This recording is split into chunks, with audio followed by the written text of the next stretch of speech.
Hi and welcome back to the Caring Experts channel. So, what do your GP, social worker or local commissioners say about your service? Because under the new CQC assessment framework, feedback from external professionals can have a direct impact on your inspection rating. In this episode, I'll break down how the CQC gathers partner feedback, what they expect to see, and how to evidence strong, consistent collaboration with the people and organisations you work alongside. Care doesn't happen in isolation, and the CQC knows that. That's why they now consider feedback from external partners as one of the 6 core evidence categories. And these are the professionals who see your service from the outside in. That can be from GPs, social workers, community nurses, commissioners, advocacy organisations, and safeguarding boards. Their feedback offers an independent, system-wide perspective. It tells inspectors how well you share information, how safely you coordinate care, and how effectively you contribute to joint working. Here's a key tip to make note of. CQC values external feedback because it confirms what you claim in your documents, or challenges it. See it as a credibility check. You might be wondering where they'll gather this information. Well, they get this from multiple sources, many of which you may not control, but all of which you can influence. The main one is healthcare professionals. For example, GPs, they may ask, are you responsive with medication requests or visit follow-ups? Are you requesting medication reviews? A good tip is to utilise your care monitoring system. For example, the Birdie Care Monitoring System now has the GP Pro, where you can access all your clients' medical records and history in one click. The next is OTs, physios, and nurses. Do you implement clinical recommendations and follow up with any updates? Next is social workers. CQC may want to find out your involvement in care planning, safeguardings, and mental capacity decisions. The other is commissioners. They may want to see how you meet contractual expectations and whether you're responsive and of good value.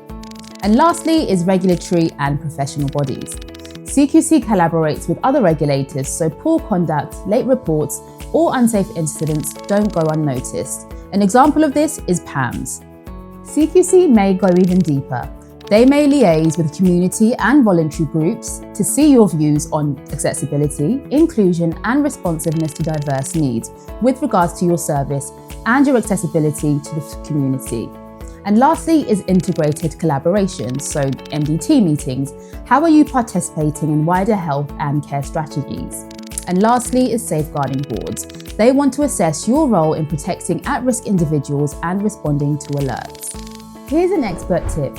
If a social worker or GP has emailed you 3 times before getting a response, that may be brought up, even if your care quality is perfect. So, here's how to turn that informal praise, professional collaboration, and email trail into structured, inspection-ready evidence. Make sure to have partner feedback forms.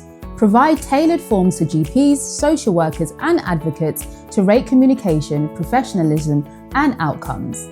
Provide quarterly surveys. Send to regular partners contacts for open and scored feedback.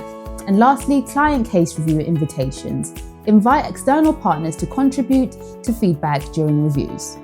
Make sure to keep professional email records, so relevant chains that show timely, proactive communication, and meeting minutes from MDTs, care planning discussions, and joint safeguarding reviews. Also, outcome logs are very, very useful. For example, OT recommended X, Y, and Z, and you implemented such and such on a given date, and reviewed by who. Lastly is testimonials and endorsements, so formal letters from GPs acknowledging excellent care continuity, social workers praising responsiveness, and commissioners validating contract performance. And additionally, make sure to keep case studies. Show how multi-agency input improved a specific service user outcome. Include the challenge, who was involved, what collaboration occurred, and the result. Here's a real-world example. A service user with dementia showed increased distress. Input from the GP and OT led to medication reviews and daily activity changes. Symptoms reduced significantly, and make sure to log and share that journey. As well as keeping clear logs, make sure to have partnership review schedules. Review partner feedback monthly or quarterly. Share findings at management meetings and identify patterns and log your service improvements. Sharing training or learning by documenting participation in joint safeguarding training, multi-agency learning events, and local integrated care initiatives. Many services forget how valuable or how risky external feedback can be. So let's avoid these 5 common mistakes. Mistake 1 is waiting passively for feedback. Fix this by being proactive, invite it regularly and in writing. Mistake number 2 is no structured system. Fix this by using a standard form, dashboard or survey to gather and present partner feedback consistently. Mistake number 3 is ignoring negative feedback. Make sure to respond respectfully, make changes and log what you did. CQC values accountability highly. Mistake number 4 is no follow-up or visibility.